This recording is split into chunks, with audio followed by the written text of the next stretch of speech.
Are you hearing an echo now? No, One second. I am not. So we'll give it a second once I see that. Sportscaster is live. We're going to go in order of the list, right? Yep. Yes, we will. Okay. I'm just checking Sportscaster to make sure it's live. All right, cool. We are live. Let me tweet out the link real quick, and then we will go ahead and get started.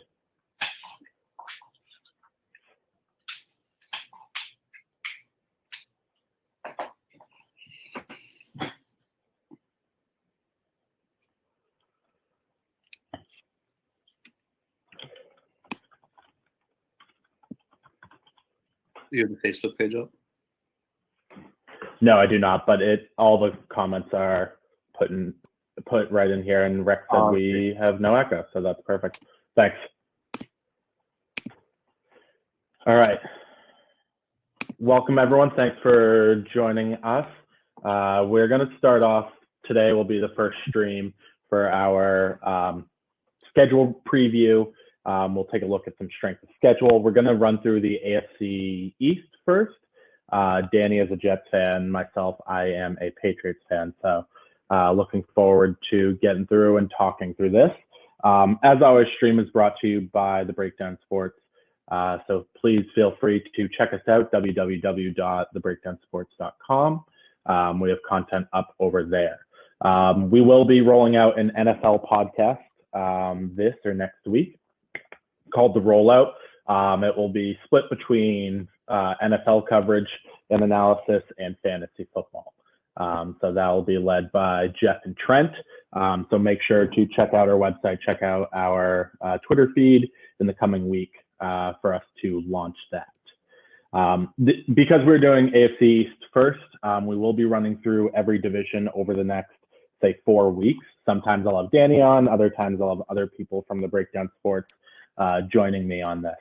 Looking at 1 to 2 per week until we get through the entire league.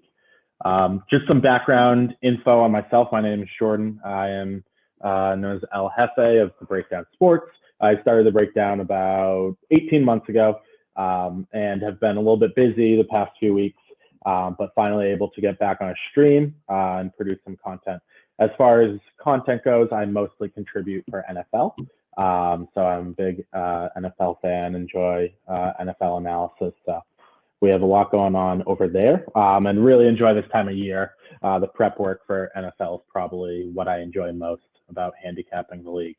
My co-host on this one is Mr. Danny D, and I'll allow Danny to introduce himself. How's it going, guys? I've been with the Breakdown since it started. I do what I do there. I do football, baseball, some soccer, some hockey, pretty much all hands-on with everything. My first stream with the guys, so looking forward to making this a everyday thing now, going forth till the football season starts. But glad to be a part of it, glad to be talking some sports during this time, and what better way to talk about my team and my favorite rival. Absolutely. So some of the stuff that we'll be going through in this little podcast or live stream that we have, we're going to cover key additions and thoughts about each team. We'll go through the schedule. We'll have it up on the screen so you can follow along. We'll look at their strength of schedule. We'll talk about the common method of looking at last season's win percentage, as well as a method that I like to use, which uses the betting odds, like the win totals for the season, to predict a more, in my opinion, efficient strength of schedule measure. We'll ponder some lingering questions. So every team going into the season, there are questions about a quarterback or coach or how their wide receivers will do. So we'll run through that. We'll give a quick prediction for the seasons. And as we are Jets and Patriots fans, we are going to spend a little bit more time on those two teams than Miami and Buffalo. However, we also have a nice little friendly wager going on between us that we will cover once we get to the Patriots. So without further ado, we're going to start off in Meadowlands, kick it off with the New York Jets. I'm going to pull up the schedule here on my second screen so everyone can follow along with us.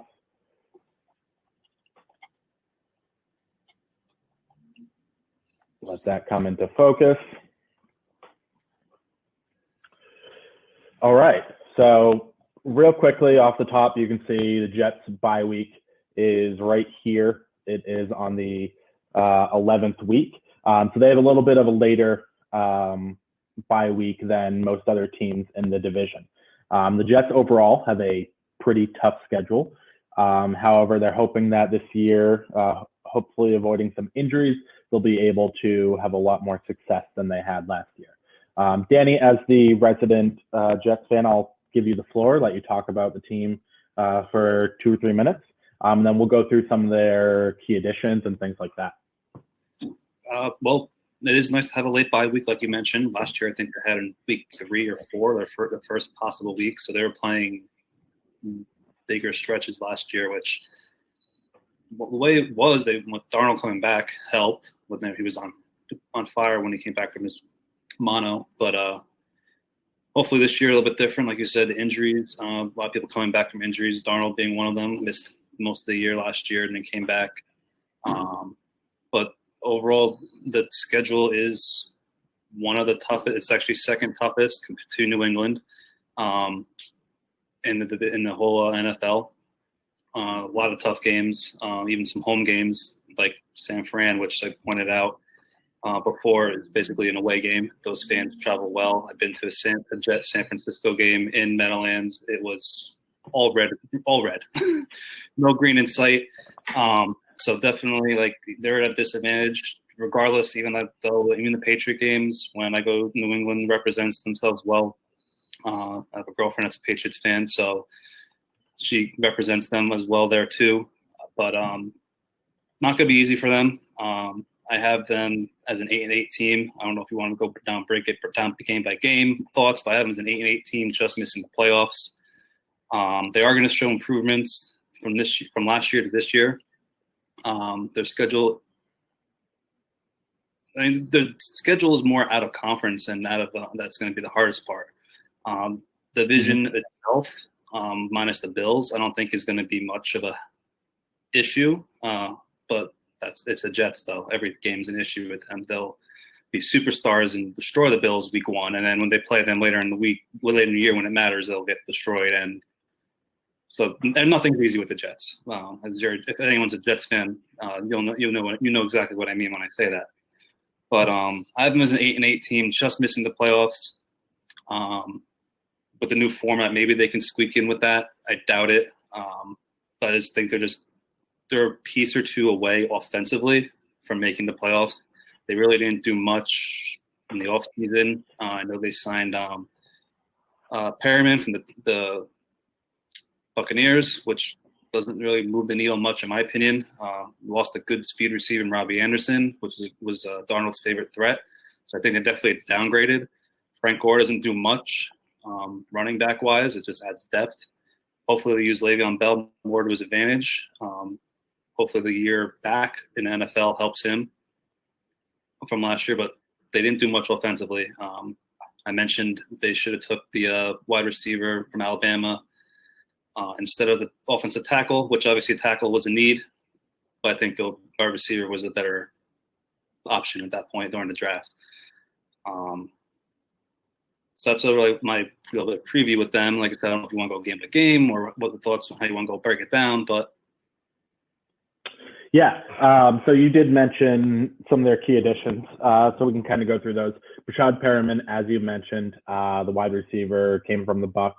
He was coming off his most productive year, which was a whopping 600 yards, but he did have 6 touchdowns. So he was a touchdown threat because when you're playing alongside Chris Godwin and Mike Evans, and even O.J. Howard or Cameron Brate, there are often times where he had mismatches against like a linebacker down in the red zone and would be able to convert on those. You did mention they took a tackle, so I think that is one area where they really upgraded. They got a tackle. They signed Connor McGovern, who was a center. I think he was in Denver before this.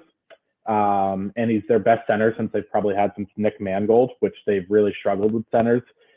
Ryan Khalil, most notably, attempting that one a handful of times.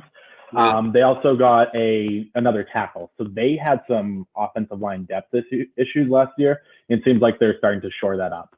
I think that's huge, especially when you have a young quarterback, because last year you really saw Darnold running way more than he probably should have, just scrambling. Not like he was trying to get a first down, just running for his life out of the pocket because there was scrubs on the offensive line. And he's not like the other quarterback in Buffalo where he scrambles and he's good. He scrambles and he scrambles away from and the ball. Yeah. Rosen will scramble and not Rosen, Allen, wrong quarterback. Allen will scramble and make something out of it, where Darnold's scrambling and running for his life and just getting the ball out. Big difference. He's trying to chuck it out of bounds or just not get hit, which understandable. But yeah, he doesn't have the mobility to, when forced out of the pocket, make something happen. So we do have the schedule, so we can kind of go. We don't necessarily need to go week by week. One thing that we do know is they have 2 primetime games. So they play the Broncos in week 4. That's a short week. So coming off. Oh yeah. Coming off a short week in Indianapolis, flying to Denver, playing a night game there. Then they have the Patriots week 9. What I had marked as one of their tougher schedules is where they have the Chiefs in week 8. It's after playing Buffalo at home, so that's going to be a tough one. Buffalo's obviously looking to be pretty good this year, but that's a team that's also in your state. So if fans were to be allowed, there would be a lot of Buffalo fans in attendance. Then you travel to Kansas City before coming back to play New England. So just sandwiched between 3 divisional games, I think that Chiefs game is going to be very challenging for them. And then another one that's really interesting, I think, is that you play the Dolphins before and after your bye week. When I saw that, that was so weird. It's like, I get they're trying to keep divisions and stuff, but like the same team. Yeah. That was when I saw that. I don't know if you remember, it was 2 years ago. Baltimore and the Chargers played in week 16. This was Lamar Jackson's rookie year. They played in week 16, and then they played a different team week 17, and they played each other in the wild card. And that was when the Chargers had Derwin James, just QB spy Lamar Jackson for the entire game, and they effectively shut down what was the beginning of their really potent offense. But we were talking about that game, how hard it is for a team to win 2 consecutive games. So even if the Jets win in Miami on the road in that first game, coming back, just because they're at home, it doesn't give them an advantage. They just played the team. So no matter which way it goes, I think that's a really challenging spot against an opponent who will have a losing season. And that's really not where you want to be scheduling your divisional opponent. That's tough. Yeah, I mean, Miami, it's a division game. I mean, division games, no matter how bad teams are, they're going to be a dogfight no matter what. So, Miami could be 0 whatever at that point. Still going to be. I think Miami gave them their first loss, one of their losses. Well, the Jets lost last year. So, facts right there. Jets, right, nothing is going to be easy no matter what. And I think Miami's going to be an improved team. Save it for later, but I think they're going to be better than New England as well. I'm not just saying that, but Miami's. I always say every year, this is the year for Miami. This is the year. Like, not going to be their year, but definitely they'll be more improved than they were last year. And they showed towards the end of last year, Miami, that they were playing better towards the end of the year. Yeah, totally. So moving on, looking at the strength of schedule. So you had mentioned that the AFC East has a particularly hard strength of schedule. You mentioned that the Jets have the second hardest in the league behind the Patriots.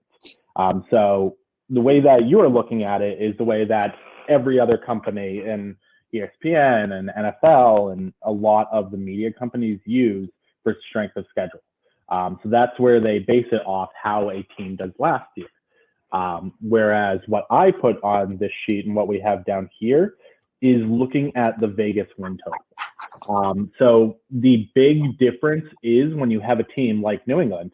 New England in any given year has 10 to 11, maybe 12 wins. But it's hard to look at last year's New England team and think that this year's New England team is going to be the same. One, the quarterback position is completely different, but they also lost some really key pieces on defense. So when you look at it from a win percentage, it can be tough if there are major shakeups. By and large, it can help you on an everyday average team that doesn't make key changes at quarterback or head coach or something like that.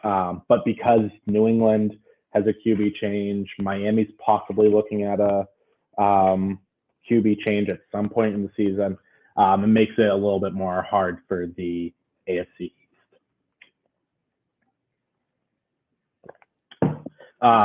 When we look at the strength of schedule from my method, the Jets have just as difficult a schedule. I have them as the most difficult schedule in the AFC East and the most difficult schedule in the conference, so in the AFC. I have them third overall for their strength of schedule, which you'll see from looking at the other teams in the AFC East. They all are pretty high, but the Jets certainly are the toughest. They have a game. New England at 13. Miami 22, Buffalo 17. Yep. Yeah. So they're up there. The Jets play the Niners, the Chiefs, Bills twice. Bills twice. Denver's going to probably be looking better. The Colts probably about the same as last year. Seattle in Seattle. Yeah. And then they have the Rams away. They have the Chargers away. So there's a lot of difficult games. I am probably in the same boat that you are with thinking they're about an 8-8 team. I think that's pretty realistic expectations. The big question for me is that can they avoid the injury plague that happened last year? It was a joke how many players they had on the injury report by the time we got to like week 14 or 15. I think I counted at one point, and they had like 30 something players with some type of injury designation. And so that was one of my biggest concerns for the Jets looking at this year. What are your thoughts on that? I mean, they got to stay healthy. That's simple. And, they showed they showed last year that when they were healthy, they won that 6-2 run to finish the year. Mm-hmm. I'm not comparing years because obviously teams are different, things are different. But like Darnold's healthy, they probably make the playoffs last year. So injuries are a big part of it. Staying healthy is a big part of it. Yeah. I do think that at least they help themselves on the offensive line, getting more depth there. That is there and like cornerback are the two hardest positions to try and fill with depth. It's not like wide receiver where there's 5,000 wide receivers available. There's always tons on the free agency market. There's always some 33-year-old who's being left off a team who you can pick up in week 11. But when it comes to linemen or cornerbacks, it's really difficult to try and find that depth. One of my other concerns, actually two of my concerns you mentioned. One, Le'Veon Bell. Which version of him do we see? And then the other is about the wide receivers. Are we throwing the ball to? If you want to kind of take those. I mean, like I said before, Bell, hopefully the year getting acclimated with the NFL again. This year, maybe we see, I don't know if we're going to see the total how Le'Veon Bell was when back in Pittsburgh, but at least a little bit of a version that Bell was. Yeah. And you saw it towards the end of the year a little bit when they used Powell, and that Bell was able to get open a little bit more. Not as much, but Frank Gore will be like more of the power running back type running back. Because he still has it. He ran for like 600 yards, I believe, in Buffalo last year. And then hopefully Bell could be like that swing back and kind of go up and act as a receiver out of the backfield for Darnold. But receiver-wise, I don't know who he's throwing to. They have Herndon, tight end. Then they have Anderson's gone. Noon was on the IL already. The injured reserve already. Thinking baseball. But Perriman might be he's going to be their number one probably. And he's not a number one receiver, like you mentioned before. like he got opportunities based off of Godwin and Evans and Mhm. O.J. Howard, and then he got his opportunities that way, where he was basically the third option in Tampa Bay. He's going to be the second option in New York. Yeah. Big difference and big shoes. And they have Crowder. If I'm not mistaken, I think they still have Crowder. Yep. Yeah, they do. So, I mean, Crowder and Godwin, I mean, I was praying AJ Green hit the market or they traded for him, whichever his situation was at the time. Just even though he's injury prone, it's a threat at least. It's a name, it's a threat, like when they had Bird that 1 year. But not never. Yeah. But I don't know who Darnold's going to be throwing to. It's going to be a struggle. Yeah. I think Le'Veon, like you said, he was getting acclimated to playing competitive football again after sitting out an entire year. He was getting every time he was getting hit, he had been hit like that in over 12 to 14 months. So I think that the offensive line getting better. He's a running back who likes to sit in the backfield and kind of just churn and wait for holes to open. Because you guys are going to be better on the line, I think that will help him. But I also just think the additional year of getting playing time again. I think the days of him being like one of the best running backs is probably not going to replicate itself this year. But I think he'll be more productive than he was last year. In wide receivers, you hit the nail on the head. I didn't even remember about Godwin. If they had Robbie Anderson, I think it would be a different story. You would be still having that speed receiver on the outside, that a Brashad Perriman could do what he did in Tampa Bay. He can score in the red zone, and that would have helped them. But I think that now with Perriman, Crowder, and Godwin, I mean, two of those names are straight out of 2016. And we're talking about them being key contributors for the New York Football Jets. So I think that'll be a challenge. The only other question I have is Adam Gase a moron? No. No. Is he going to be he's going to help you? I've been saying it. He's a good coach. Okay. A lot of people disagree. He just doesn't know what he's doing. He's clueless with the whole taco thing that he did with his eyes. Yeah. Well, like he needs time. He doesn't have. He's been there 1 year. Mm-hmm. He didn't do much with Tannehill, but when he had Tannehill, Tannehill was decent in Miami as well. So he can do stuff with nothing. It's a lot of nothing that they have on offense this year, but I think he just needs time. That they can't rush. They need just they're doing the right things, even though I disagree with it. In hindsight, it does look good. They're building that offensive line, and they're building it to protect Darnold first, and then give him weapons. But he needs time before you say fire Gase. Darnold's doing nothing. He's the quarterback for this, that, the other thing. Like he needs time before, and he needs to groom Darnold before Darnold can blossom. All right, I like that. I'm now. You've got me on the Adam Gase train that he isn't as bad as I really thought he was. I wasn't even thinking of stuff like that. But you're right. He had nothing to work with, and he virtually has nothing to work with. So yeah, I think he does need 1 to 2 more years at least with Darnold, and maybe get a wide receiver. Just Le'Veon Bell. Le'Veon Bell's great, but not when that's your only option. I mean, he's going to be, if this year he's able to catch passes like he was 2 years ago, he'll be your number 1 receiver. And he's not Christian McCaffrey. That shouldn't be happening. He'll lead the team if he's a glimpse of what he was in Pittsburgh. He'll be close to leading the team in receptions. Yeah. I mean, I had him on fantasy football back in those days, and I loved it. It was great. And it was really fun to watch him. I mean, he had very much LaDainian Tomlinson-esque moves when he was in the open field, catching balls, catching little slants and wheel routes and stuff out of the backfield. I saw a lot of LT in him. Absolutely. Yeah. Like you said, McCaffrey. McCaffrey's the now modern-day Le'Veon Bell. Same thing with Barkley. They're both the same type of running back. Yeah. So I think that about ties a bow on the Jets talk for us. So we're both in the agreement that they're about an 8-8 win team. They might be able to squeak into that last playoff spot, but we're kind of up in the air on that one. Next, we can go ahead and we'll move on down to Gillette Stadium, talk about the New England Patriots. and just what to expect from them this year. Quick break just to thank everyone for joining us on the stream. Please check us out on Twitter at @the_breakdown. Our website, www.thebreakdownsports.com. Sorry, I keep looking off screen. My dog is going insane. Really have a lot of content going up on our site right now, a lot of podcasts still running on a weekly basis. So if you need some sports in your day-to-day, times are tough, go ahead and check us out.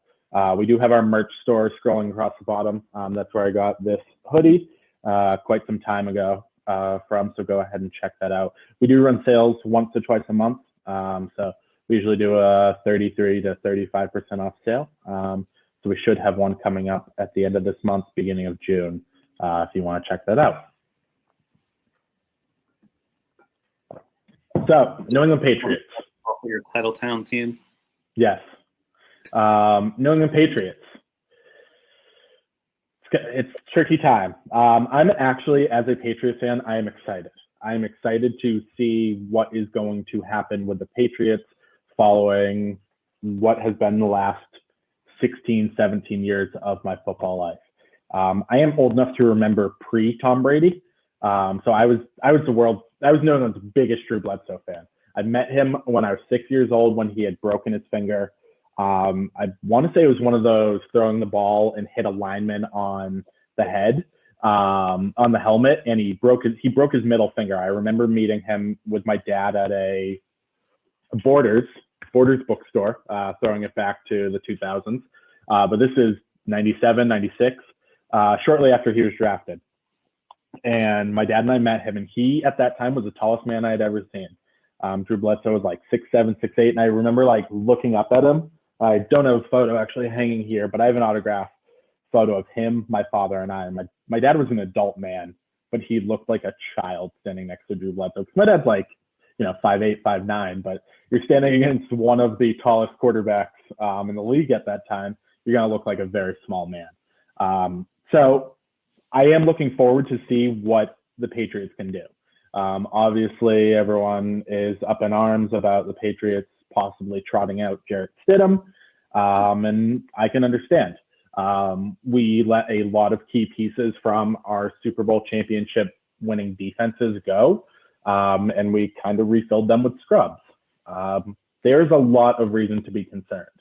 The Patriots, for the first time since probably 2000, are not going to be the favorite to win their division, which is shocking. I know the Jets did win it once. It's okay. I remember. Oh, it was Miami. Oh, Miami won that year. You're right. Chad Pennington. That's what you're Chad thinking. Pennington. But that Miami team to, of course, just my God. quarterback and takes him to championship. Yep. So yeah, it's a weird time in New England. Wide receivers, there's a lot of question marks. The team, there's question marks. It's really, this is going to be, is Bill Belichick a great coach, or did he have help from a great quarterback in addition from a great defense? If he's able to put out a winning product, I think that there's no question in anyone's mind that he then is like the greatest coach of all time. But a lot of questions. So we'll kick it over to you. What are your thoughts on the New England Patriots as they currently stand? Well, before we just mentioned it, defense. They've always had good defenses. Defense, he's won without good defenses. So I don't think defense, it's either good coach, good quarterback. That's what I think what comes down to. I think it's more better. I think it's going to show in the end. It's going to be both. Like Brady made Belichick and Belichick made Brady. They kind of made themselves.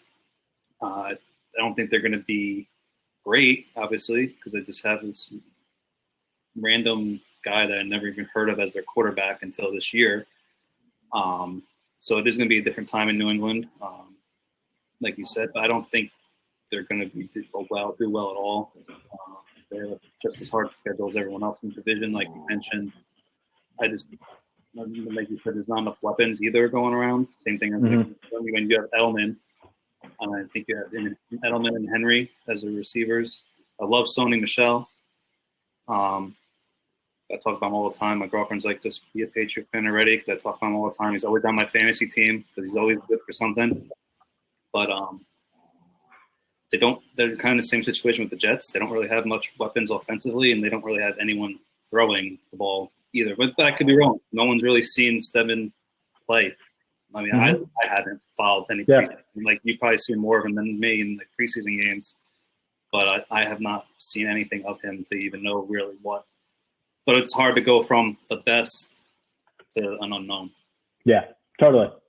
And yeah, with the Jarrett Stidham starting at quarterback, I just defer. They're the coaches. If they are that confident in him, I think that Josh McDaniels has enough pull in that organization. Bill Belichick has enough pull that if they did not trust that he could make ends meet and get them to 8-8, 9-7, that they would say, Kraft, we need someone else. Like, whether it's the draft or a free agent or a trade, we need someone else at quarterback.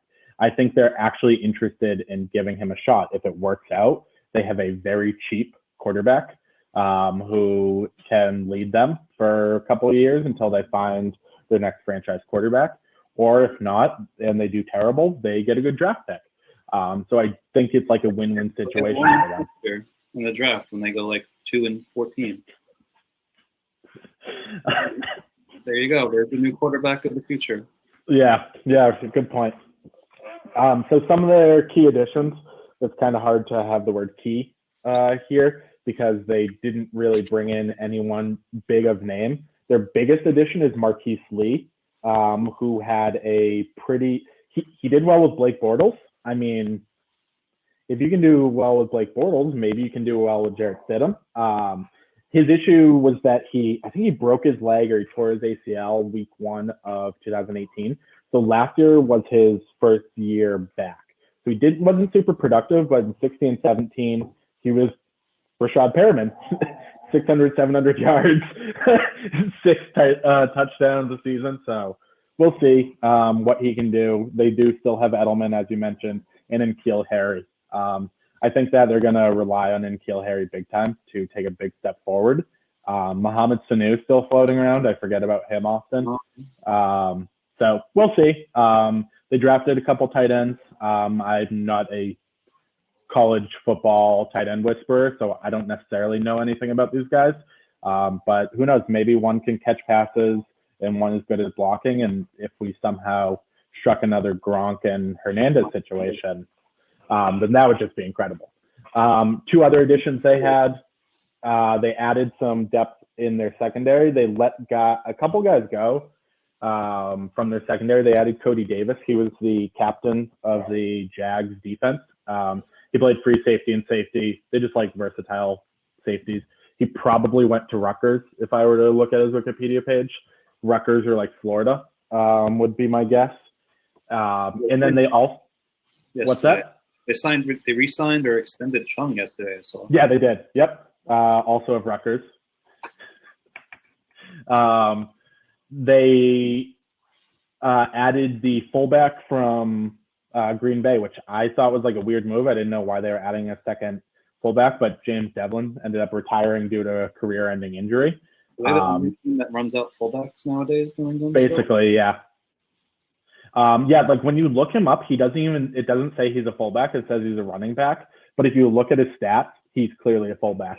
Last year, I can't remember. So last year, the fullback for the Pro Bowl would have been the fullback from San Francisco, Kyle Jurzik, I believe his name. Yeah.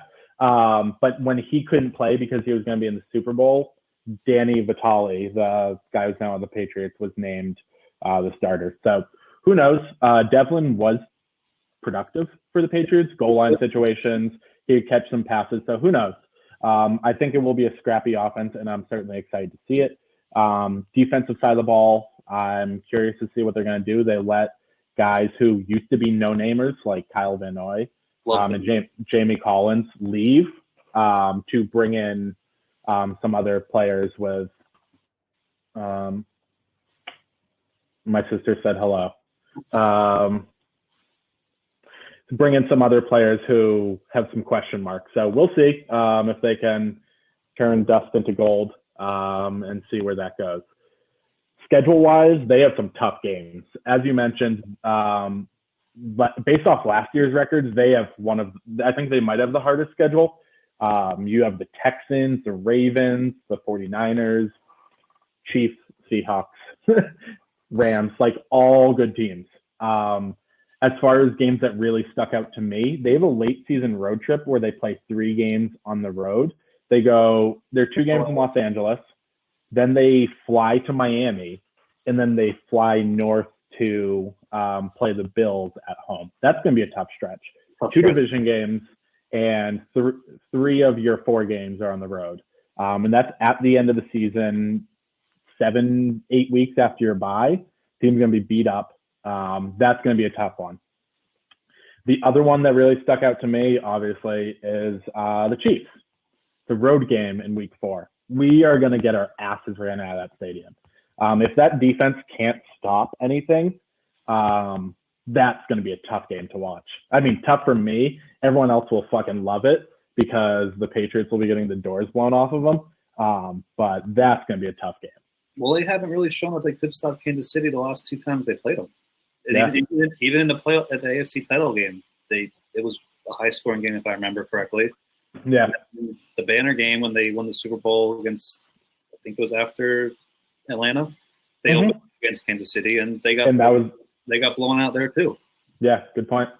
So they probably will get blown. And now both those games I think were in New England. Kansas City. Yes. No, one was in Kansas City. You're right. Yeah, one was in Kansas City. But going on the road, that place. Just hearing on TV, I can imagine being there. Like that's a tough place to play, regardless. If there are fans allowed, that's going to be a really tough one because you're not going to have the veteran quarterback to keep the offense in line. It's very easy when you're Tom Brady and you've played for 15 seasons to communicate with no signals. You're Jarrett Stidham and you're starting your first game of your career. That's what, to me, is scary about Stidham. Is just that. But also, there's a lot to be said. It's just that he had such a horrible college experience with that Auburn offense that didn't really exist. This isn't the Cam Newton Auburn offense. This was an Auburn offense that did a whole lot of nothing. So, I mean, this could be a Matt Castle situation. That's what I'm really hoping and praying for. Pats went 11-5 that year when Matt Castle stepped in to be starting QB, and of course we missed the playoffs because the Dolphins won the division, and I think you guys were in second with like a 12-4, and we had an 11-5.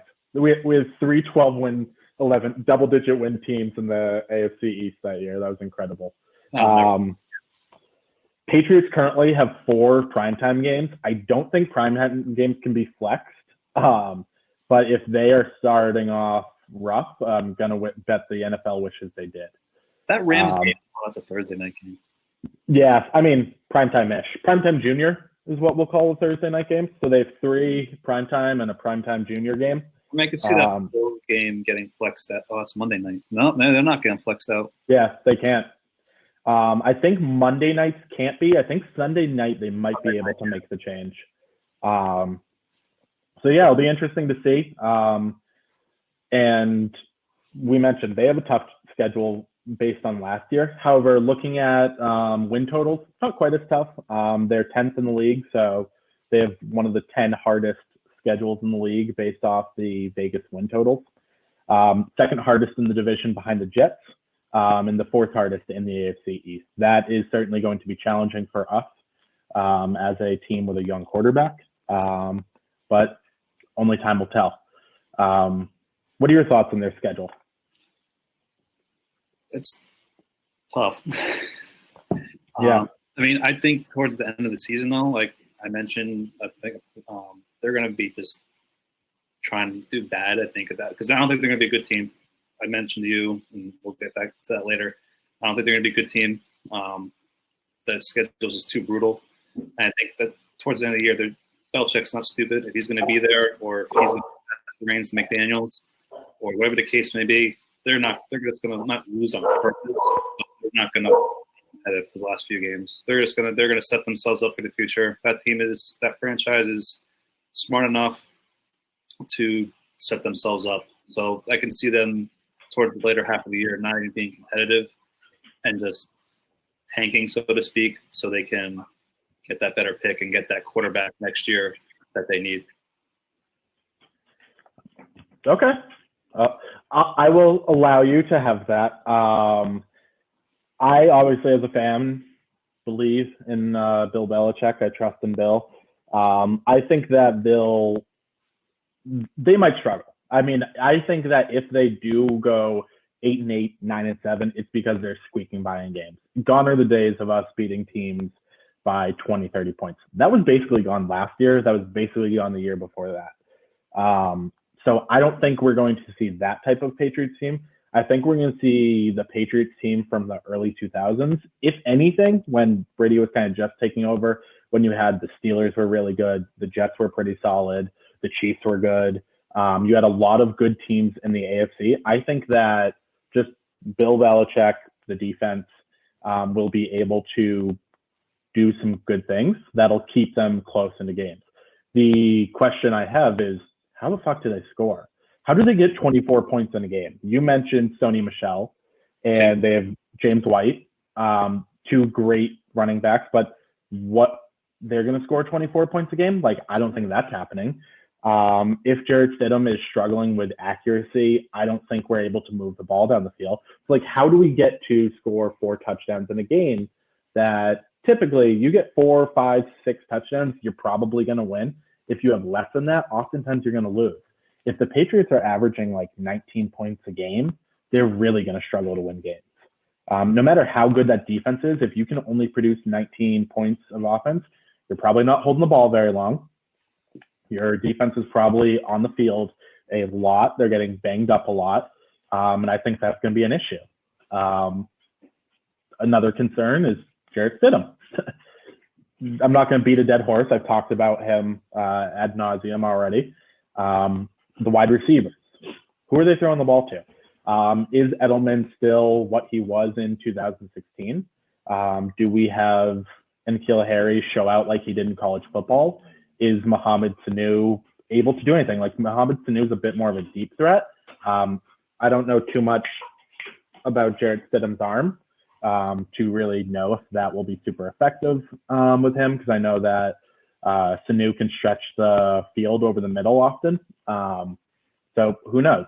Do these new tight ends contribute? I think that we're going to learn a lot about this team the first few weeks of the season. What are your concerns with the offense? I think it's a matter of who's getting the ball to those receivers. I think the receivers are fine. Just a matter of it's a lot of unknowns, but I think they're better than what we anticipate they're going to be. It's a matter of who's getting them the ball. What are your thoughts on? I don't think it's going to happen. I know Cam Newton's still out there. Any interest in him? If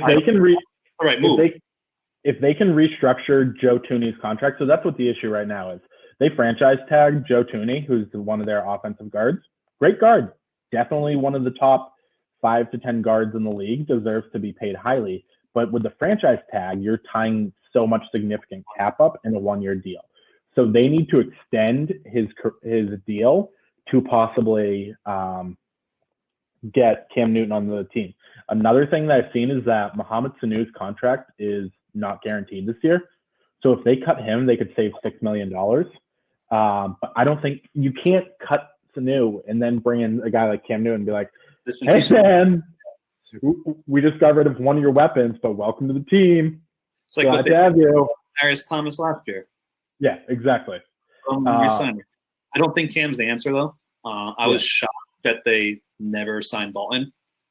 I thought Dalton was going to be the answer, at least the bridge, to their issues at quarterback. Because Dalton's an above-average quarterback. I was shocked that Dallas signed him, but thought like Dalton would fit that perfect fit for New England, like get them by until they figure out what they want and what they need to do. Because I think a lot of it too is like Brady. I don't know the whole situation, but like Brady kind of didn't give them an answer, so they were kind of like, "What do we do?" type of thing. Yeah. So they were kind of in limbo, and like I think Dalton would have been that perfect fit for them to fill that void until they figured out what to do. Would have given them a full year to figure out what to do. Yeah, I think with Dalton, they could have ran a similar style offense to what they had been running. But I think that like when we had Jimmy G for a hot second and then Jacoby Brissett, they showed that they can cater the play to whoever is snapping the ball. Matt Castle was not running the Tom Brady offense that year. They went from being a 16-0 team to an 11-5 team. They were not going to be able to run the same offense. And I think that whether it's Stidham or Cam Newton or Andy Dalton or Jameis Winston, they would have been able to put an offense around them that will maximize whatever talents, if there are talents, that they have. Even Jameis, he threw for 30 touchdowns with and 30 interceptions. Like, definitely would have been better fit. I think the Cam Newton thing is because they can't get him in for a physical. I think they would be interested in Cam Newton, and they would at least talk to him if they can get him in the building to do a physical. Because I think it's the wrong move, though. Like, I don't think he's going to fit. They got to change everything. I don't think it's the right system. Yeah. Cam Newton, that's why he's probably still out there, is one, he wants to be a starter. And two, his teams are worried about the shoulder. They can't give him a physical. So why tie up cap or conversations with a player who may or may not be past his prime or not even able to throw a football properly, just off all the damage that his shoulder has taken. Kind of finishing up here on the Patriots before we discuss our final predictions for them and the friendly wager that we made, is my concern is that they still don't have a defensive coordinator, which with Bill Belichick as the head coach, not necessarily the biggest deal, but you now have Bill Belichick with virtually a rookie QB. So it's not Bill Belichick with Tom Brady. Bill Belichick didn't need to worry about the offense because he trusted Brady and Josh McDaniels. But now it's McDaniels and some dude named Jarrett, ETT, not Jared. And he is going to have to be involved with the offensive play calling. I think that's going to be tough. So I think they need to find a defensive coordinator, one of the people that Belichick trusts, one of those type of things, who will just install the defense that he wants and call the plays that he wants so that he can at least put his mind at peace to some degree to be able to adequately coach the entire team. Last year, they didn't have a defensive coordinator, and it was fine. I wasn't concerned about their defense last year because they had Brady. This year, it's different. So I'd like to see them sign or agree to terms with a coordinator. They did just hire 2 offensive linemen or offensive head coaches, which is weird. Patriots had famously had – what's that? Didn't Atlanta do that last year? Yeah. Atlanta did something weird where they – moved their wide receiver to like their secondary coach. So that was really funny. And then, so they signed 2 co-offensive line coaches, but they don't have a defensive coordinator. So if they can get someone in there, that'll put my mind at peace with the defensive side of the ball. My prediction wise, I think the Patriots in some close games, you have teams like the Raiders, the Texans, the Cardinals, Dolphins, Jets, Miami. Those are winnable games. So it will come down to how good can the Patriots be in one-score games. Even the Broncos at home, because it's in New England. It's not in Denver. If it was in Denver at altitude, that'd be a different story. But they have a fighting chance. The Patriots can go anywhere from 6-10, 7-9, up to maybe 10-6. I think 11-5 is out of the question, and there's no way they're doing better than that. With games against Seattle, the Chiefs, the Niners, and the Ravens, that's 4 games they're probably going to lose no matter what. And then it's just kind of whittling away at those other games where they're pretty close. So possibly we could see the Patriots in the Super Bowl, playoffs.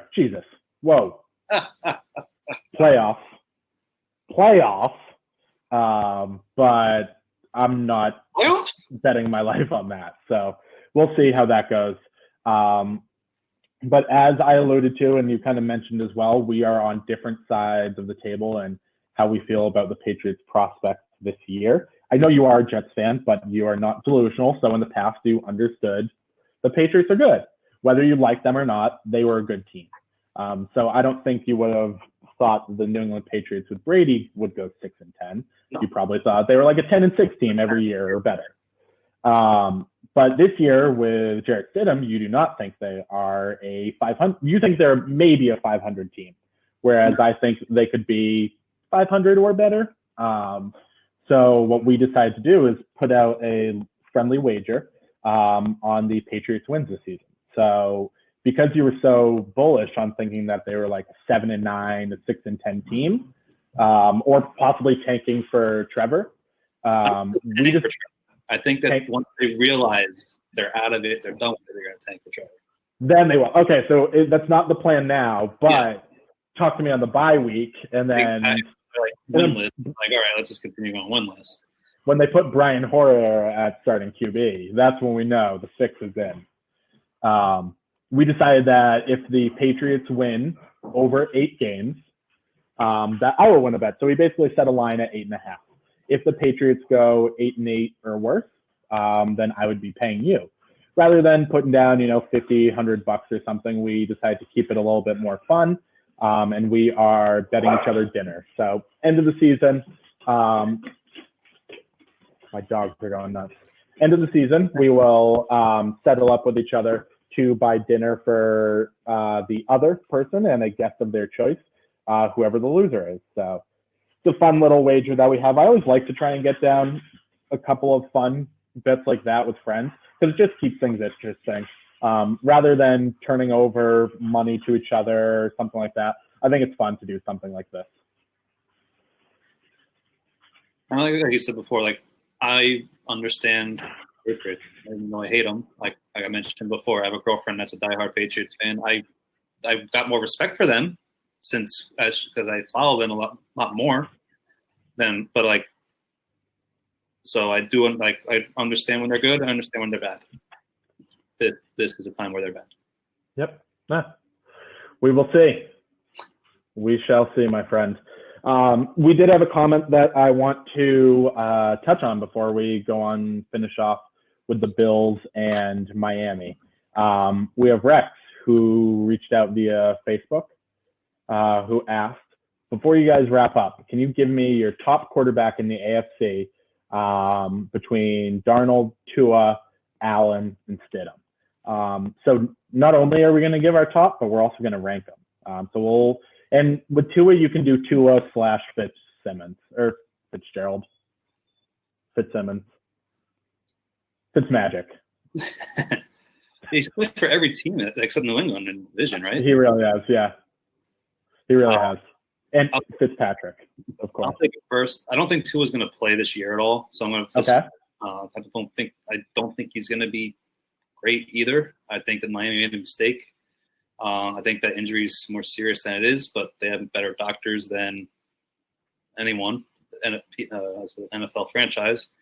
But I didn't like Tua in college either. He played a year and a half in total, if I'm not mistaken. So I don't think he played much in college. Yeah, because he took over for the guy who ended up going to Oklahoma, Jalen Hurts. Yeah. So he didn't really do much in college to wow me, other than when I know he won a national title or whatever he did. They took over. And it's Alabama. It's not that hard to win a national title with Alabama also. So I don't think he is going to be good. So I'm going to rank. If I'm ranking this year, Tua is going to be not even in question, and it's going to be Fitzpatrick. I think it's Allen. I don't want to be biased, but it's going to be Darnold, and then Fitzpatrick, then Stidham. If Tua is there, I put Stidham ahead of Tua just because I'm kind of anti-Tua. I don't like I said, I don't like Tua at all as a quarterback for them in the future. I know they've been tanking for 2 years for him. The whole tank for Tua down in Miami. One of my buddies is a Miami fan. He's probably happy they got him, but I don't think Tua is the answer there. They're going to be continuing to find that quarterback. Fitzpatrick's going to be leading that team all year, most likely, unless an injury happens. But it's Allen for sure is definitely number one. I think we both can agree with that one. Mm-hmm. Darnold, then Stidham, and then Tua / Fitzpatrick in that order. Yeah, I have the same ranking. I think that Allen, for what he does, is the best quarterback in the AFC East. If he started to have issues where, let's say he gets banged up and he's got something in his quad, so he's not as mobile, I don't think he's anywhere near the quarterback that he is now. He's good because he's a linebacker. He has a linebacker's body, but he plays quarterback. That's why he's good. If he were to lose some of his mobility, Darnold, I think, would be the best quarterback in the AFC East. I think that Darnold, provided he has protection and he has people to throw to, could be a good quarterback. I don't know much about Tua because I didn't really follow a lot of college football last year. I remember him leading up to the championship. I remember him going in at halftime for Jalen Hurts in the national championship 2 years ago or whatever it was. Rex knows his stuff. He has Darnold as number one. So that is interesting. Yeah, I think Darnold's good. I like Josh Allen for the perspective that he can bring to the game. If we were talking about passer, yeah, Darnold's the best definitely the better in passer. the division. Yeah, absolutely. But I think that Josh Allen and the intangibles and his athleticism kind of gives him that edge. I think that Fitzpatrick is a decent quarterback. He gets the job done. No one is as good in the contract year as Ryan Fitzpatrick. That man loves to play for a contract. He's always trying to get paid on another 1-year deal for $8 million. And he still gets it. Yeah, absolutely. He comes in, he plays for hurt teams, he plays for shitty teams. He doesn't care. He suits up and he goes out there. And then Stidham, as of now, I have him last. I think that he would, if they were starting Tua day one, I think that Stidham would be a better quarterback than Tua because he at least watched an NFL offense and was on an NFL roster for a full year. I will always think that a second year or third year player is going to have an edge over a day one starter, most cases. Absolutely. I don't know who Joe Burrow's backup is, but I probably would take Joe Burrow over his backup. If it were Ryan Fitzpatrick, I'd say start Fitzpatrick for a couple of weeks, get him till the bye, something like that. Oh yeah, I would say run Dalton out there for a couple of weeks till week 4 or whatever their first home game is, week 4 or 5, something like that. That would be fine with me. So that's our ranking. Thanks, Rex, for asking us that via Facebook. Make sure to like us and check us out on Facebook. We are live on Facebook Live right now. Next, we're going to head over to New Era Field. Is that what it's called? Is that where the Bills play? New Era something. New Era. What's that? New Era Field. Oh, it is Field. Okay. Couldn't remember if it was Field, Stadium, Park. Who knows? Orchard Park. So we have the Bills.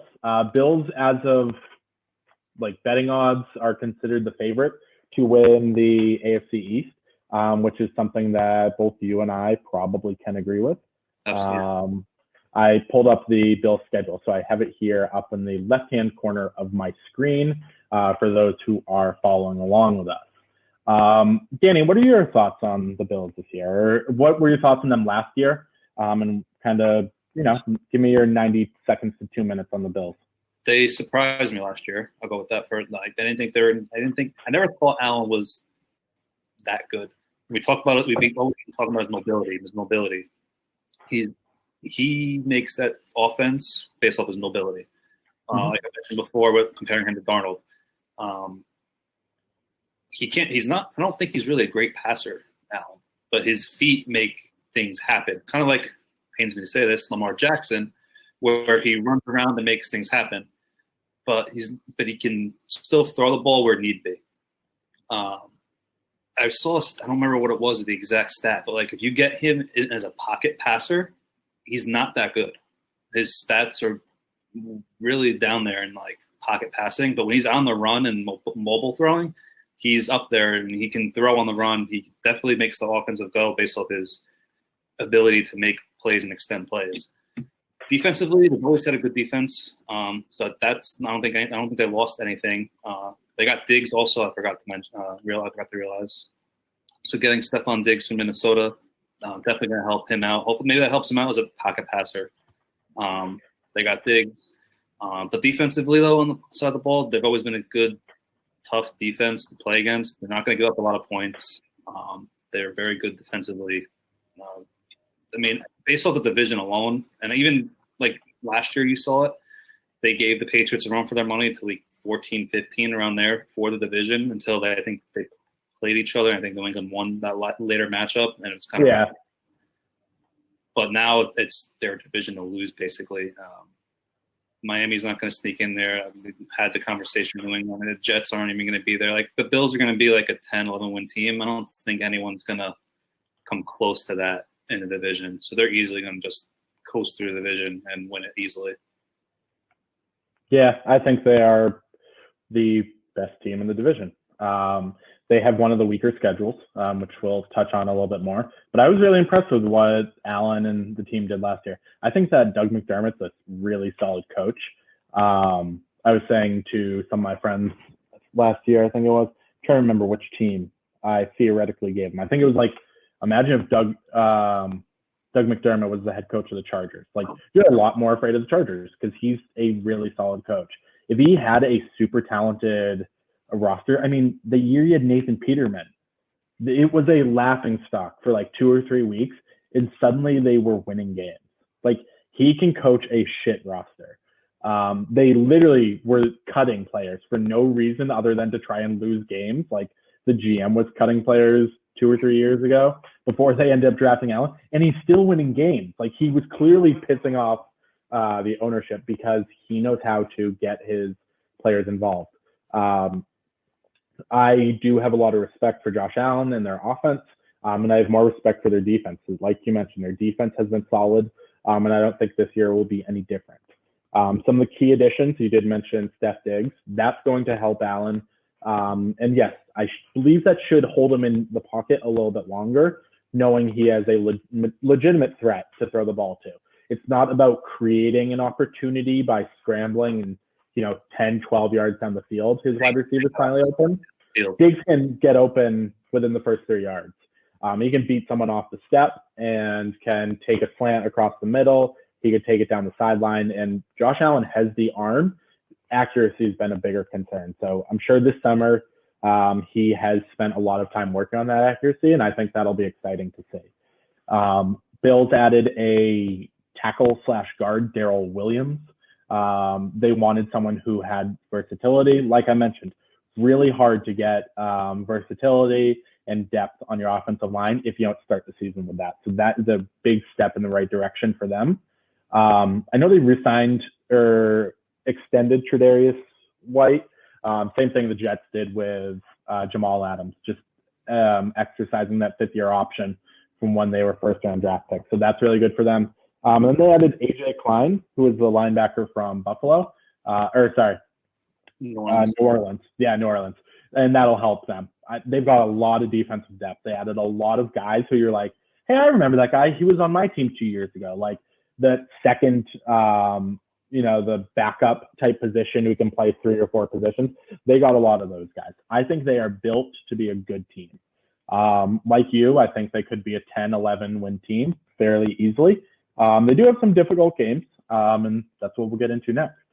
For me, their most difficult game is playing the Niners in week 13 after taking on the Chargers at home, and then the next week flying back to Buffalo to play the Steelers at home. So you have the Chargers at home, then you fly to San Francisco for a Monday night game, and then you're flying back to Buffalo to play the Steelers on Sunday night. Like that's a tough stretch. Whether we see Herbert or Tyrod Taylor, or whoever it is, like that's going to be a tough stretch of games. The other one that I mentioned is they play the Chiefs on a short week, which is just fucking brutal. Week 6, they have a Thursday game. Week 6 after playing the Titans. So the Titans you're gonna beat each other to hell. That game's gonna be like 17 to 14. There's just gonna be like 1,000. There's gonna be like 150 rushing attempts for the game, and it's just gonna be brutal. They're gonna be beat up, and then they need to play on 4 days rest against the Kansas City Chiefs. That sucks. That is a really, really tough scheduling time. And then they go back and they play the Jets 10 days later. A win. Really fine. I mean, but it's a division game still. So those are 3 tough games right there, and they don't have a bye week for 4 more weeks. So depth is going to be a concern, but I think that those couple games right there are going to be their hardest. What are your thoughts? I mean, they're going to I think they'll go easily in the division. They'll sweep Miami. They'll split with the Jets most likely. They'll probably take 2 from New England. I'm not trying to. But like I said, those tough games that they're playing a lot of playoff teams. They're a lot of travel. Tennessee, then the Chiefs, then the Jets, then New England, then Seattle. Like I said, we both agreed they're a 10, 11 win team. They're going to win the games that they should. Like even worst case, they split with New England. Mm-hmm. They're going to win the games that they should. They're going to lose the games that are going to be they're going to lose the San Francisco game. They'll lose the Kansas City games, but I could see them winning the Texans game, the Titans game, because those are games that they're evenly matched. I think they're better coach, they're a better team as well than those teams as well. So that's where they're going to pick up those extra wins and get to those extra wins. I think the only 500 team they lose to out of the division is the Broncos, because the Broncos is right after that Chargers, Niners, Steelers, and then they go back to Denver and they play an early game in Denver. That's brutal. That's Denver. Yeah. So I mean that's this is on the East Coast time. Yeah. So that means they're playing an 11 a.m. game in Denver. That sucks. Those exist? Because they don't do 3 o'clock, because that would be 3 Eastern if they were 1 p.m. local time, because Denver's mountain. And they don't do 3 p.m. games. No. That has to be an error. That's probably an error in the scheduling. There's no way that Denver's playing before. That's probably like a 4 p.m. Eastern game. But we'll see that once we get to week 15. Otherwise, they're going to win the games that they should. They'll beat the teams that they should. But some of those closer ones will be a bit more of a dogfight. I mentioned they have the 3rd toughest schedule in the division. So they actually fall middle of the pack using my method of using win totals to measure them. Their average win total for an opponent is 8.16. That number is really small there. So that's what that says. Looking at based off last year, they have the 5th hardest. So when you play teams like Titans, Chiefs, New England, Seahawks, Niners, you're going to have a tough ranked schedule based off last year. So just kind of determines what those teams turn into this year. I have 2 questions. Be determined. I guess they're going to. Okay. That's probably it. Yeah. 1 o'clock is a placeholder, which is weird, but. Okay. Good to know. I think, once we get to like week 14 and beyond, that's when they really start to flex a lot of those games. I have 2 questions for you. 1, are the Bills at risk of being last year's Cleveland Browns? No. All the hype in the world. No, I don't think so either. But they might be getting hyped. I'm not here. I don't hear really much hype. I just think they're getting the hype as the division. But the division is that bad. But the only real threat, and I think it is the Jets. If New England surprises us with Stedman, but Miami's not threatening them. New England, if they surprise us, but the actual real threat is the Jets, and I don't see them being a threat. If injury happens, that's not really on them. That's injury. Yep. The only other question I had is, can Josh Allen make use of a deep threat like Diggs, or are we going to do we think he spent this offseason working on his accuracy? I think yes. If he did, the Allen and Diggs combination will be deadly. With how fast Diggs is, he can break up the side of the sideline with no issue. We know Josh Allen has an arm. It's just that he really struggled last year. I think he was one of the least accurate passers on passes over 20 yards, because the ball wobbles. Like, come on, man, you're 23 years old, been playing football since you were like 7. You can't throw a fucking spiral. I mean, like, It's like how I throw a football. when I see NFL quarterbacks who, like, they're struggling on the 22-yard pass and it's like wobbling, I'm like, come on, man. No, I think Allen will definitely improve. Like, I mean, he better. I think this is what he needed to want to improve. Perfect fit. Yeah, I feel like he spent a lot of time working on his athleticism, getting stronger to be able to fight for first downs, be able to run like the read option type of plays and stuff like that. And I think he's like, great. I have an A+ receiver now.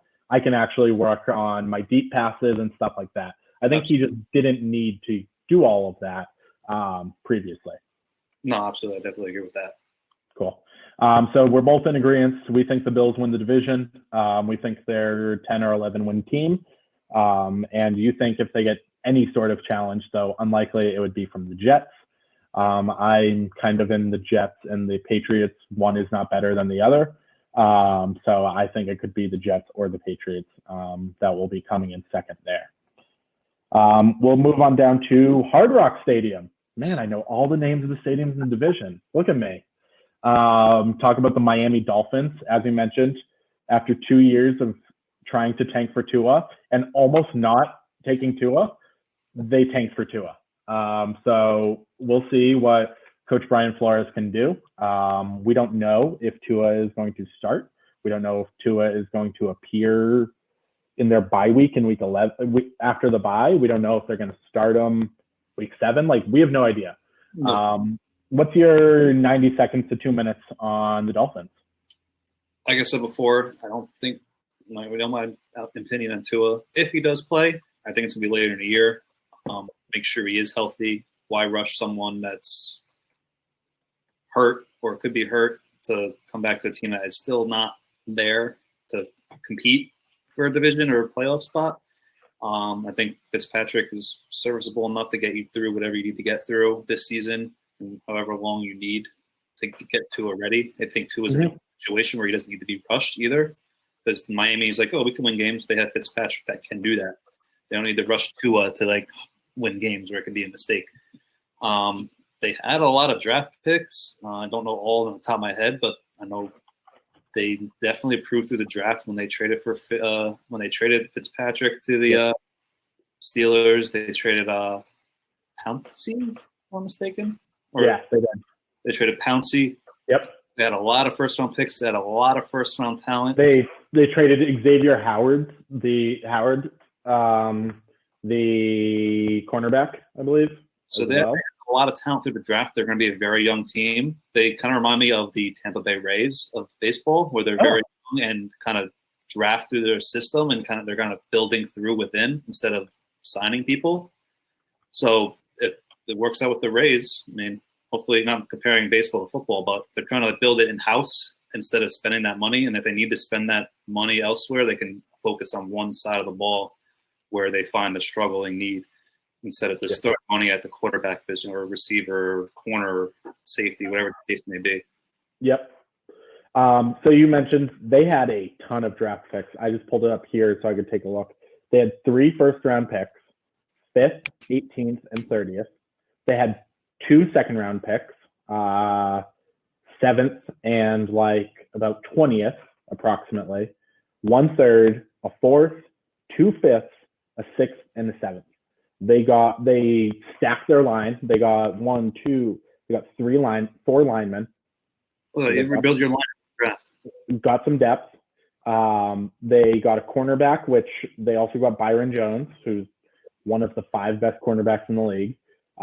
They got a defensive end. They added like 5 defensive ends in the offseason. They really stacked their defense. They're built for depth, like you said, young team. I think that the comparison to Tampa Bay, in addition to being another team in Florida, is fairly spot on. They are young. They have a lot of talent, but will they put it all together? Will it take a year or two before that talent develops, the team players get used to playing alongside one another and things like that? Definitely, in my opinion. Yeah, I agree too. I think I'm getting a little bit ahead of us talking about the schedule. They're like a 7-win team at most. They're probably winning 6 or 5 games. 1, 2, probably maybe 4. 4, 6. Yeah, 6. I can see 6 or 7. Yeah, I mean, that's real high end. I think they're probably a 5-win team. Like last year, 6-10, 5-11. I think that's very likely. But before we get onto the schedule, some of the key additions. So I mentioned Byron Jones, a cornerback from Dallas.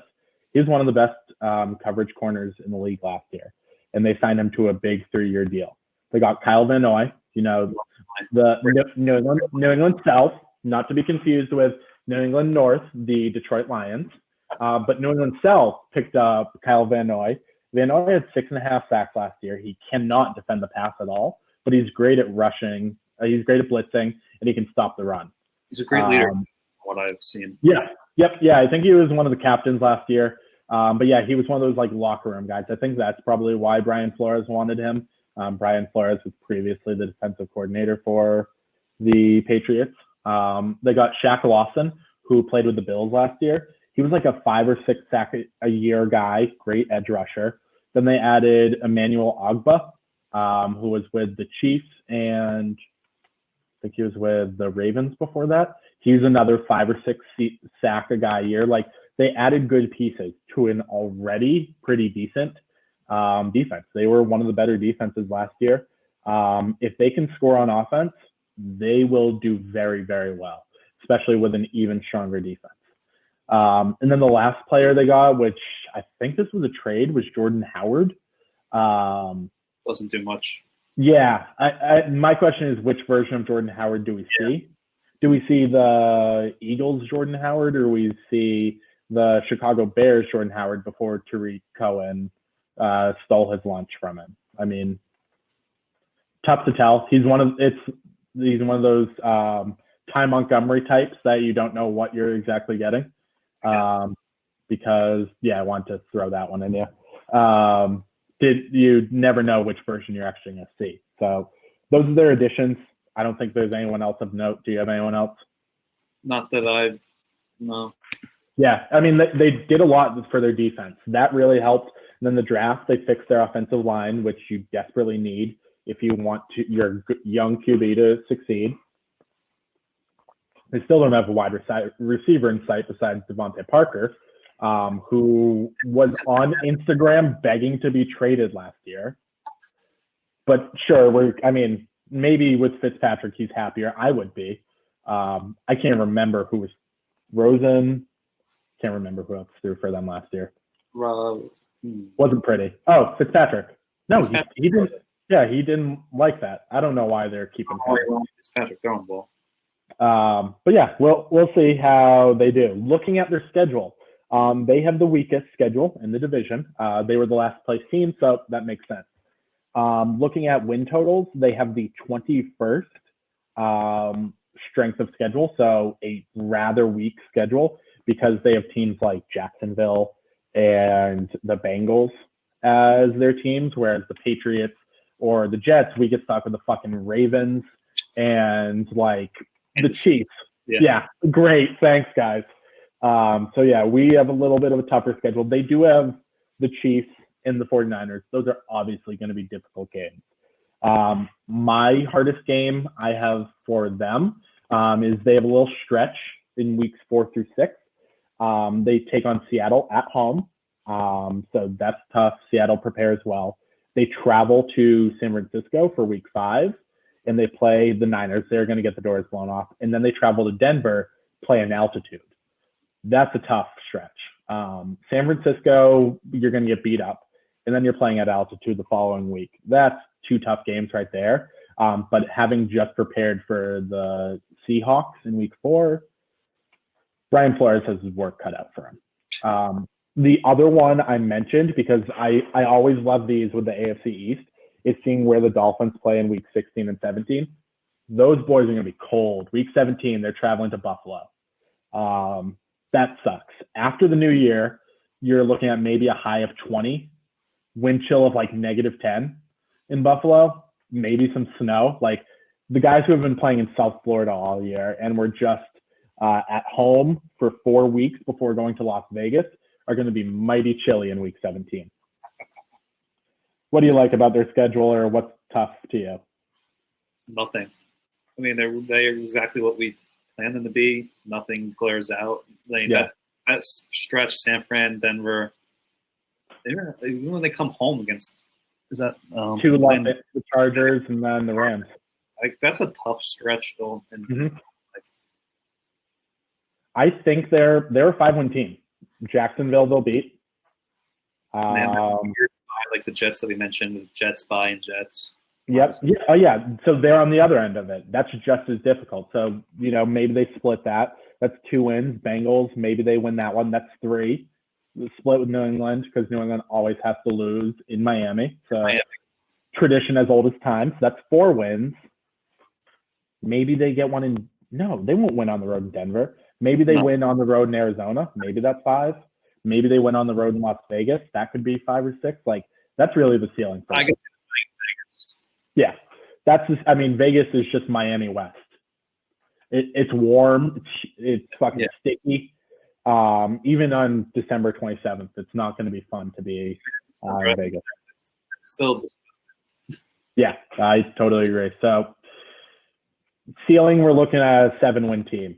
Floor, they could be as bad as a 2-win team if they don't beat Cincinnati and they don't split with 2 division rivals. So we'll see. I'm with you. I think they hold off on 2 as long as they can. If Fitzmagic were to get hurt, maybe that forces their hand earlier. But otherwise, I think they hold on to 2 at least until they have that stretch, like week 7. So that tough stretch where we talked about week 4 and 5, 4, 5, 6, 7, 8. I could see them putting Tua in for those 2 games at home against the Rams. Just all you're going to worry about for the next 4, 5 weeks, you're just going to worry about taking on the 2 LA teams at home in mid to late October. That's all you do, Tua. After that, we're putting Fitzpatrick back in. Maybe you'll play after the bye, but this is what we're grooming you for. Because otherwise, he's going to get his ass kicked for 5 weeks straight. Just literally get the shit beat out of him. That is tough, even for someone who has played for every team under the sun, and it's tougher than nails. That's going to be tough. My question, and it's really the only question I have for the Dolphins, is can they protect Fitzpatrick or Tua? That was one of the issues with Rosen when they threw Rosen to the Wolves last year. Is he was running for his life. If they can't shore that up, if their draft picks don't do well, then that's really going to be the big concern for them. Is that holy shit, we still need to find more answers to protect, hopefully, our future franchise QB. Defense, I think they'll be good, but you talked about it. Defense can't win you. Not long term. It can win you a game here and there, but if you have no offense and your quarterback can't throw the ball, having the best defense or the toughest defense doesn't mean shit. If you're scoring 7 points a week around the heat, that's not going to be good. Nope. Yeah, I totally agree. Yeah, exactly. Yeah, scrambling in 85-degree heat with 70% humidity in December. Enjoy. I mean, I know he's from Hawaii at one point, so I know it's a little warm there, but I would not want to be running. I would not want to be running around South Florida carrying 15 pounds of pads. No, thank you. Oh, thanks. But that's all I got for the Dolphins. So kind of based off what we have the Bills going number 1 at being a 10 or 11 win team. You think that the Jets slide in at number 2, probably at a 7 or an 8 win team. I think the Patriots are maybe an 8 or a 9 win team, so I have them at 2. I have the Jets square at 7 wins. I think that they are a 7 or an 8 win team. You have the Patriots at number 3. You think they're a 7, maybe worse team if they realize how tough their schedule is and Stidham isn't the answer. And then we have Miami playing for the future, getting another good draft pick. Maybe they trade Devontae Parker to really make their quarterbacks hate them. Get a couple more draft picks that they will probably turn into linebackers and defensive ends, and go from there. That's it for the AFC. Who do you think is you think number 1 impact player out of the AFC will be Josh Allen? Probably, yeah, Josh Allen. Definitely. Yeah, I agree. And I think I don't want to sound like I'm favoring my Jets, but Darnold too. Yeah, I agree. If that offensive line, those couple of guys they added, help them, Darnold could make a huge fucking step. He could be a 4,000-yard quarterback. He could throw 2 touchdowns for every 1 interception he throws. He could limit the sacks. He could limit the fumbles. I think Darnold can be really good, provided that offensive line holds up. I think that's with any team in the current NFL. I think that's the big concern is offensive line depth. You're only as good as your offensive line. If your offensive line starts to crumble, look what happens to the Texans. Deshaun Watson's one of the 3-5 most talented quarterbacks in the league, and they can barely scrape through 8 wins every year because that offensive line is dog shit. Bad. Laramie Tunsil, too much money. But we'll save AFC South for another day. So that's all I've got. You got anything else you want to add? Tie a bow on our AFC East schedule preview? No, it's pretty much all. Covered pretty much everything. Looking forward to rooting against the Patriots more now with our little friendly bet we got going on. Yeah, absolutely. Thanks for joining me on this one. I'll certainly have you on for probably one of the other divisions, maybe 2. Next division I'm probably looking at doing is the NFC East with my buddy Rex. So we can talk about the Eagles and the Cowboys and all the fun that is the NFC East. So thanks everyone for tuning in. Again, the stream is brought to you by The Breakdown Sports at @_breakdown on Twitter and Instagram. Find us on Facebook, The Breakdown Sports. You can also find our website, www.thebreakdownsports.com. Handful of podcasts out right now. And as I mentioned at the start of the show, we will be launching an NFL and fantasy football podcast called The Rollout in the coming week. So please go ahead and check us out. We appreciate all of the support. We have the link for our merch store down at the bottom of this feed. That's all I got. On behalf of The Breakdown Sports, I'm Jordan signing off for myself and Danny. Wishing everyone a safe and happy weekend. We got some golf this weekend. Bundesliga is back as well for some soccer action. Belmont Stakes was announced for June 20th, horse racing. We got some more tracks opening up last week and this week. So there's some sports out there. You got to look, you got to squint, but you can find it. So hope everyone stays healthy, keep ourselves busy, and have a safe, fun week. And I'll see you all again shortly. Take care, guys. Have a good night. Thanks, Danny.